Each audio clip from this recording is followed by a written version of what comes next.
Narito na ang pambansang pantanggal umay upang maghatid ang mga kwento sa buhay. Buong barangay kapitbahay, mga tropa at tambay, tawagin na pati na rin si nanay. Anong kwento mo? Logan na yan, saan ka man naroon?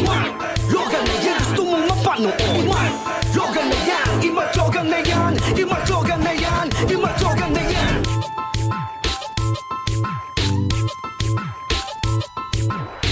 Hello, Galogs! Dito na mi! Diyan lang you, kapatid! Dahil nag-uumapaw na uling Sabado na naman ang aking hatid! Ako ang inyong pambansang pantanggal umay, Mark Logan! At ito, ang top 5 mga kwentong Mark Logan!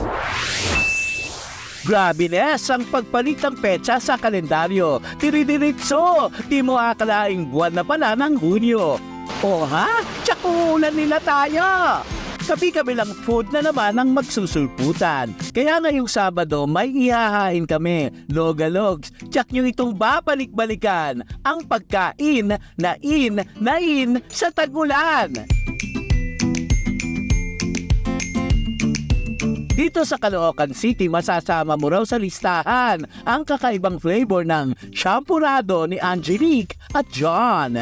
Meron lang naman silang flavor na Choco Hershey, Ube at Buko Pandan. Legit itong pinipilahan. Nakakaubos lang naman sila ng maraming kalderong lalagyan. Hindi ka raw kasi mauumay. Hindi lang sa pagdating sa kulay, lalo na sa lasang bagay na bagay. Dito naman sa Mapulang Lupa, nakilala namin si Aling Vina. Mapapa-marites ka raw ng Yumers sa kanyang lugaw with dila. Sa halagang 60 pesos, carry mo na itong matikman ng no-neg ang madadala. Wala kasing maiiwan na lansa, kaya magiging bet mo raw ang lasa. Ito namang panghuli kong itatampo, live na live kong mapapanood. Kasama natin ang Mobile Kitchen Army na di lang sa gera palaban, pati pagluluto hindi niya urungan. Una nang pinalambutan ni Chef John ang karne ng baboy at saging. Pagkaraan, ginayat niya ang ingredients na kakailanganin. Hello, Galogs! Ngayon ay lulutuin natin yung mga masarap kainin, yung mga gusto nyo pong kainin kapag po umuulan o tag-ulan. At makakasama natin ngayon si Chef John! Yahoo! Chef John is here with us. Yan, bumati muna tayo. Hello, Galogs! Hello, Galog! My name is Chef John Season from Mobile Kitchen Army. Lumaki po ako sa farm. Come on, let's cook! Ang lulutuin natin ngayon, famous Mindanao Balbakwa or patatim. Sarap. Nakikita natin ngayon mga ingredients dito na sangkaterba na lulutuin po ng ating si Chef John. Uumpisa na po natin ang pagluluto. Let's go! Magigisa na ng bawang sibuyas. Tapos number 2 is yung luya. Okay. So ito, maglalagay tayo ng patatim. Maglalagay tayo ng sibuyas. Yan. After that, maglalagay tayo ng sibot. Maglalagay tayo ng yung luya. Ito this is, maglalagay tayo ng sili. Sili na pula. Pula. Oo. Tapos susunod natin yung pepper. Yan, hindi mawala yan sa balbakwa. Tapos hindi mawala yung nuts. Okay, na. Nuts talaga. 14 days. Okay. Lagay na po ng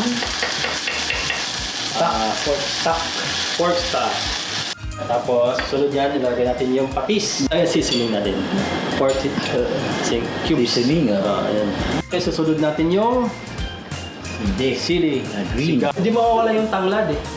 So, ilalagay natin dyan. Importante talaga to sa balbakwa. Meron tayong atswete talaga. Huli natin yung green onion. Mix natin siya hanggang maluto siya ng 10 minutes. Itong si Chef John, ang sarap na kwentuhan. Pero sa true lang, yung luto niya, bet ko nang tikman. Yan. Sigupin mo masabaw. Yun ang lasang balbakwa. Ay, kupa. Tayo ng unggoy kasi sandok mo. Oh.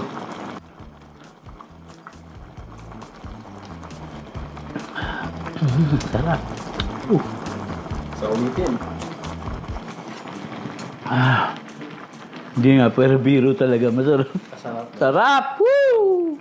Logalogs, lutuan na ang inyong pamilya. Sa murang halaga, afford na nating masatisfied ang sikmura. Ilista lang nabanggit na ingredients kanina para in at bago naman ang ihahain mo sa tagulan na klima. Busog na ang tiyan, may family bonding ka pang, masarap uwian.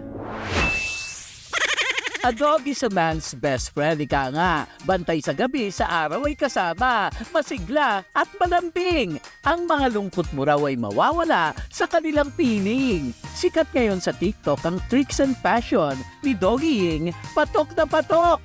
Meet Joy Joy, ang prinsesa ng kalsada na sa tuwing lumarampa, napapatingin ang matla. Nakasuot ng sombrero at sapatos habang sakay ng motor sa daan. Kaya mga utaw napapalingon, san man siya madatnan. Sa kanyang galing at pananamit na laging panalong tindig, tunay ngang pausyonista, ang pet na napaka-astig. Not just 1, 2, or 3 dahil ang kanya mga damit, kala mo, naka-shopping spree. Fashion baka mo, huwag kang loloko-loko dahil si Joy Joy, she slays from head to toe. Talo kayo sa kanya pag namalengke, nakadress pa. Iba-iba ang kanyang clothes to wear because she is a trendsetter.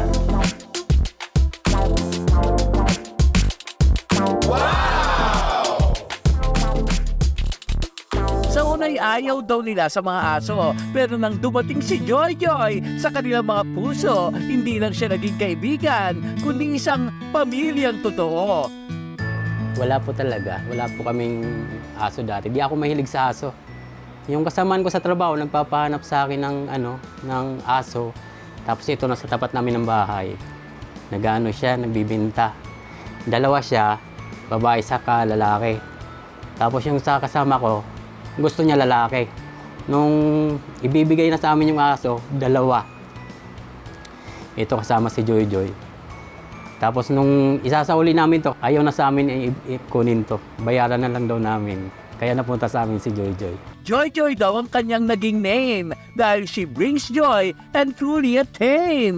Bukod sa pagiging model, masunurin daw siya sa kanyang mom and dad and always love to cuddle. Wow! Sweet! Bukod sa kanyang fashion, she knows also how to drive on her own mula sa scooter, motor, and car. Joy Joy can travel near, far, and wherever you are. Kaya naman hindi na namin pinalagpas. Joy Joy, show us your rights!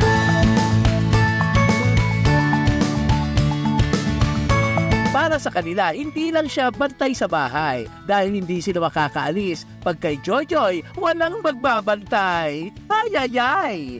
Kaya naman lagi nila itong kasama, mapabagyo man o Tagaytay, basta pag umalis sila ng bahay, lagi siyang akay-akay. You know, traveler! Kung mag-aalaga kayo o mag-a-adapt, mahalin nyo lang at alagaan. Saka pinaka-importante, mahalin nyo. Dati di ako dog lover nung dumating si Joy Joy. Ang dami. Lahat nagpapakain na ako ng mga stray dogs, stray cats. Parang napalapit sila sa akin. Gumaan yung damdamin ko sa kanila. Para sa kanyang tatay, ang pagmamahal na kanyang binibigay ay walang kapantay. Hindi man siya nagsasalita, nakakapagbigay naman ng saya sa kanyang pamilya. Kaya mga dog lovers out there, si Tatay Joseph ay may payo. Inyong mga alagang aso ay mahalin ng totoo. 2 o 4 man pa ng anak-anakan mo. Pag-arugay, always dapat handang ibigay ng buong buo.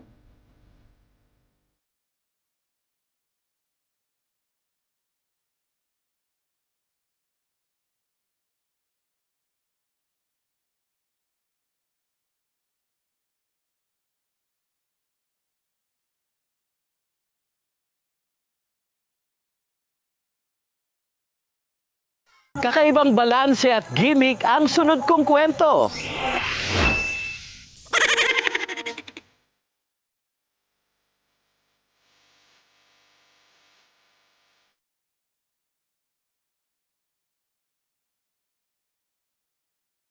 Sa unang sulyap, abay mapapahanga ka tiyak. Mapapausal ka na naman. Sana all sa angas. For sure ba naman kasing mapapaloud and proud sa kanyang lakas. Wala siyang kakambal na takot. Diyos ko, ikaw ang manglalambot. Nginigtuhod ka talaga sa performance niyang makapikil breath. Alog-alog, ako si Kevin Almazan, half-man skateboarder ng Calamba, Laguna. Dito sa Calamba, Laguna, naghahasik siya ng talento pagdating sa skateboarding. Sa kabila man ng kanyang kalagayan, malulula ka sa kanyang standing. Kilala raw si Kevin sa tawag na half-man, pero wag ka, 100% siya in terms of pagalingan. Logalogs, legit na hindi mo raw iindahin ang kanyang kondisyon dahil sa mga pakantes, si Kevin ay always champion. Yun, nakasalo ako sa mga skateboard competition na nanalo ako. Kasama ko yung mga tropa ko. Tapos, yung sa Malaysia, naparangalan ako doon na isang best inspiration. Tapos yung pag-uwi ko ng Pilipinas, yun, sa mga competition ulit, nakakasali ako. Tapos champion, second place. Blessing in disguise nga kay Kevin ang pandemya dahil ira daw ito ng pag-discover ng bet niya. Shala, ang husay ay lantad na. Imbis sa sitwasyon ay magpalamon, abay sa skateboarding, kumasa siya sa hamon. Ang mga BFF niya lang naman ay for the give ng motivation. All in ang tiwala nila without further explanation. Masaya ako sa skateboard kasi yung mga problema ko nawawala, ganun. Siya yung nagpapasaya sa akin, tsaka marami yung mga tropa na nakikilala. Yung skateboard, hindi lang siya basta skateboard kasi ang skateboard po, masaya siyang maging hobby. Pagdating naman sa pamilya, ka sa amor nilang dala. Ni minsan di pinigil ang munting pangarap ni Kevin. Kaya lumaki man siya na hindi nakukuha lahat. Pero kotang-kota si Halfman sa pagmamahal na sapat. Hindi masusuma, walang sukat-sukat. Pak, ganun, dapat. Bilang magulang po ay talagang kami todo dasal para sa kanya.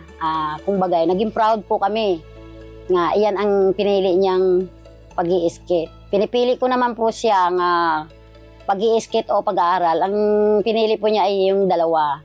Wala naman po masasabing sa batang yun at napakabait na nga bata. Pag sinabihan namin na mag-aral, pag-aaral talaga ang kanyang ginatupag. Kaya sabi sa kanya, ingatan ang kanyang sarili. Huwag siyang makakalimut tumawag sa Panginoon. Inborn mang walang paa, subalit hindi ito naging indikasyon upang mawalan ng pag-asa. Ang skateboarding ang kanyang nagsilbing stress reliever at nagbukas ng pinto upang siya'y maging achiever. Hindi lang medalya o anumang pagkilala ang rason ng bawat pagsisikay niya. Aha, bongga! Totoo lang po, hindi po yung achievements na nagpapasaya sa akin, kundi yung ibang tao na napapahanga ko at nagbibigay ng inspirasyon sa kanila na kahit hindi tayo perfectong tayo, pwede natin pasayan yung ibang tao at gawin yung mga gusto natin sa buhay. Kevin, abay tunay na inspirasyon ka, hindi lang ng mga aspiring skateboarder, inclusive for all dreamers. Ikaw ang buhay na patotoo na di dapat tayo nasisindak if may bet tayong i-pursue. Pasasaan pat ang bawat pag-alpas at pagbagsak ay magiging pedestal din sa pag-akyat. Logalogs, kalimutan na ang lumbay and this time, i-explore mo naman ang tricks sa buhay. Grabe ka, pinawid mo ako Try skate tayo.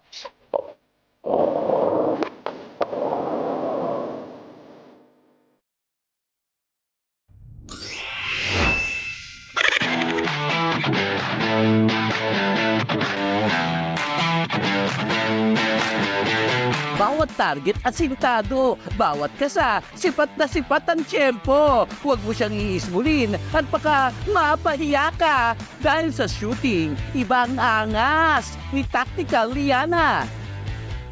Kung titingnan ay simple at sweet little girl. Pink clips at colorful medyas na surely remarkable. Pero sa kasahan, walang trouble. Wala siyang aatrasan. Yan ang sure ball. Hello, Galogs. I am Liana, the sharpshooter kid in Cavite. Dinayo ko ang silang Etivac para masaksihan ang bangbang sesh ni Liana na pangmalakasan. Dito sa Iron Sight Fighting Range ko siya namataan. Kabanding ang parentals with Cavite Gunners, exclusive sa kanyang pasyalan. Si Yana yung first time na nagtitraining dito na ganyang kabata po. Nagsimula ang kanyang hobby at 4 years old sa Nerf gun. At 5 years old ay nag-airsoft hanggang di na talaga siya mapigilan. When I was like 4 years old, me and my dad were playing Nerf. We were just having fun. And then until I was 5 years old, I started to shoot airsoft. Pinush sa ballet, swimming at iba pa sanang activities. Pero wala raw, hinahanap-hanap ang shooting hobby nang walang mintis. Nag-start na rin siya na curious na rin siya sa mga bagay na gusto niyang gawin. So lahat yun in-enroll namin. In-enroll namin ni mami niya. Yun, tumagal siya sa ballet niya, hindi siya tumagal masyado eh. Pero nung na-enroll namin siya sa practical shooting, doon talaga siya tumagal ng gusto. Ngayong 7 years old ay marami nang nasalihan. Nagcha-champion pa nga si Lodi Liana na pangmalakasan.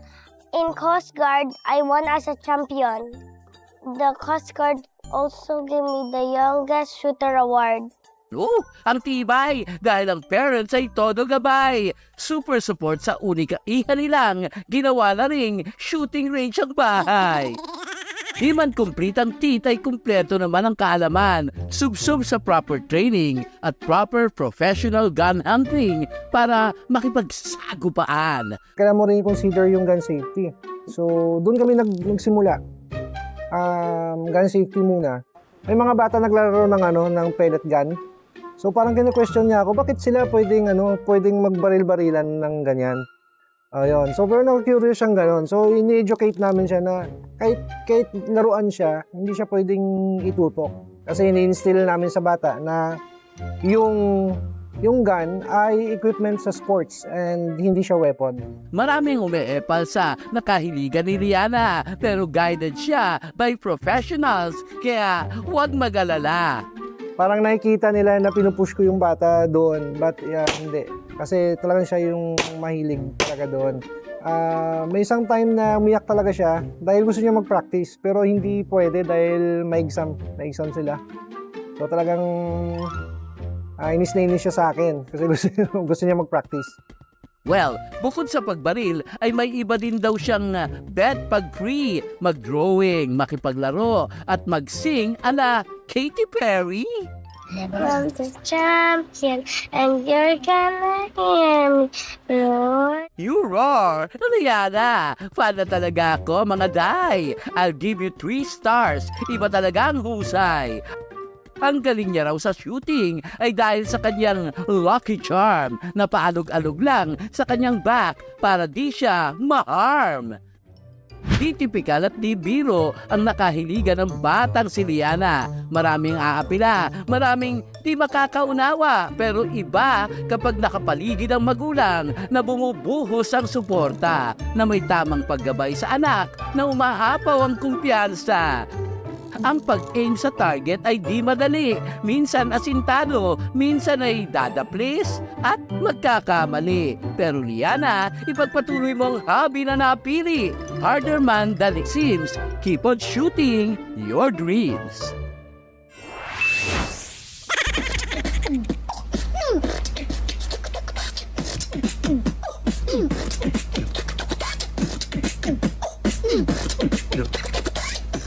Peke, parang di totoo. Tama na nga ka mo ang kakalipsi.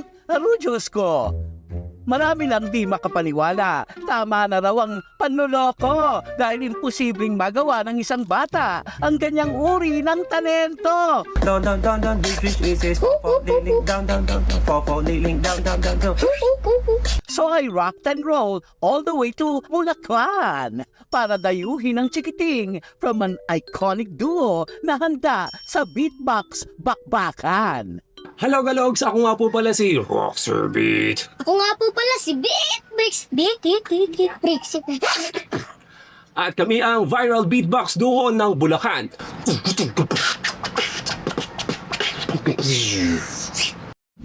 Sa simpleng lugar na pinapalibutan ng palaisdaan ko natagpuan si Bricks at Rox na winelcome tayo sa kanilang munting tahanan. Nakinaks, utaw po! Oh, nandito pala kayo. Hello? Ho, ho, ho. Kayo. Sa ha? Me? Stood, hood, yo, ho. Pasok na kayo. Pasok na kayo. Hanep, daming awards Ito po, nag-first place po kami ni Kuya Rox. Tapos yan, champion yan di ba? Champion. Iya. Ako ang pinakamabigat. Mabigat ba? Mabigat. Mabigat. Si Edward ang ugat ng ngayong galing ni Bricks. Simpleng chikiting na todo lingkis para maturuan ng beatbox tricks. Yung time na yun, bago pa lang po ako dito nun eh. So hindi ko pa siya talaga ka-close, hindi talagang wala pa kaming connection. Tinuro ko siya ng basic beatbox. Normally kasi ginagawa dyan, BTK. Hindi ko naman in-explain sa kanya ng technical yung kung paano gawin yung isang tunog na yun, nagawa niya. So sabi ko, aba, para ka kung may potential. Nung beatbox po na, nung una ko pong napanood, nung beatbox po na, tapos po nagsunod-sunod na po ako nanood, kaya po ako natuto. Tunog robot? Eko! Samahan mo ba ng ilang sounds na nakakaloko?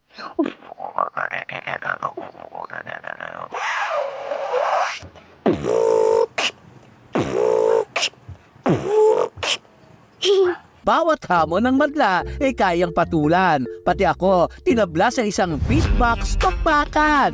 Yo, Beat Bricks, drop the beat. Hey, i-Mark Logan na yan. Narito na ang pambansang pantanggal umay upang maghatid ng mga kwento sa buhay. Buong barangay kapitbahay, mga tropa at tambay, tawagin na pati na rin si nanay. Ano mang kwento mo, i-Mark Logan na yan, sang ka man naroon, i-Mark Logan na yan, gusto mong mapanood, i-Mark Logan na yan,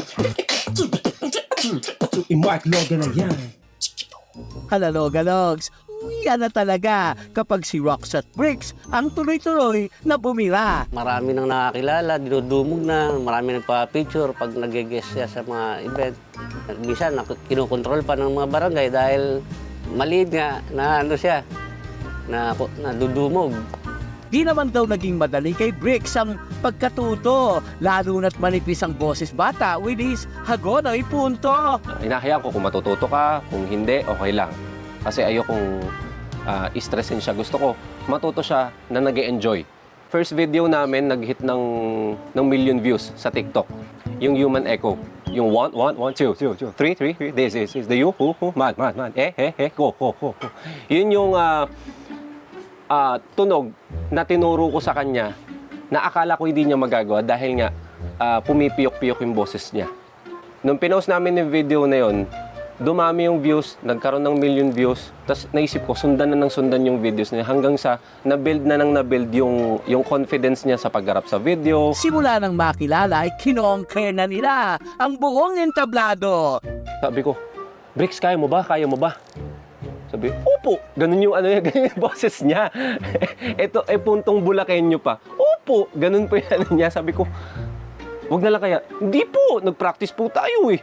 Tsaka nandito po sila mama, nandito po sila nanay, tatay. Sayang naman kung di nila ako mapapanood. Tapos itong recently lang, sumalang kami sa contest. Nag-champion kami. Laking pasasalamat naman ni Bricks sa kanyang kuya na handang turuan siya para everything ay yakang-yaka. Salamat po. Tinuruan mo po ako. Sorry po, Kuya Rox. Pag hindi ko po nagagawa lahat ng mga tinuturo nyo. Lahat po ng mga tinuro nyo, lagi wala po gagawin. Idol po kita. Never nga namang talo ang pusong handang matuto, lalo na kung nag-uumapaw ang suporta sa paligid mo. Ang talento ay di lamang basta talento. Dapat pagsumikapan mo. Sabihin man ng paligid na ikaw ay limitado sa pagtsatsaga, always sa'yo ang kampyonato.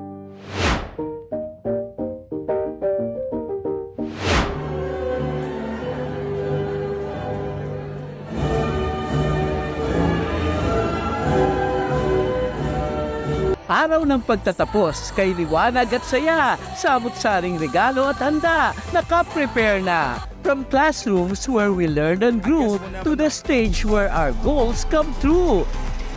Dahil graduation is ongoing, naglalabasan na rin ang iba't ibang eksena na tiyak na kwela at masaya.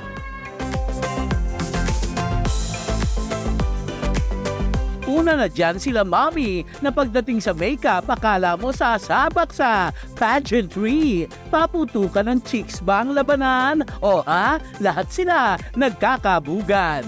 Usapin ng graduation, hindi mawawala ang speech for the nation. Kaya naman itong si Mavi, pagdating sa kanyang talumpati, hindi magpapahuli. Welcome to the graduation ceremony of kindergarten school year 2023-2024.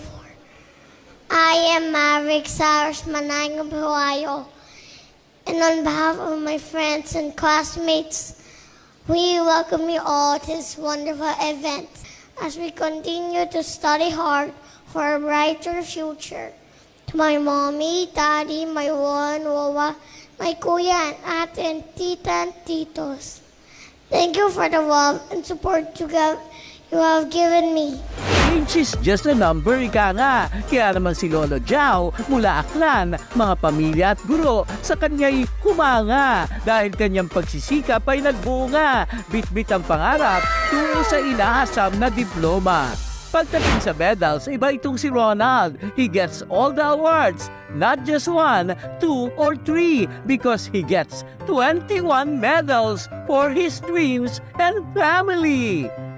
Kung ang iba'y paramihan ang pagbibigay ng pera, ibahin mo raw ang pamilya nila. Imbis na tumataginting na libo, naisipan nilang lagyan ang ribbon lace na puro piso.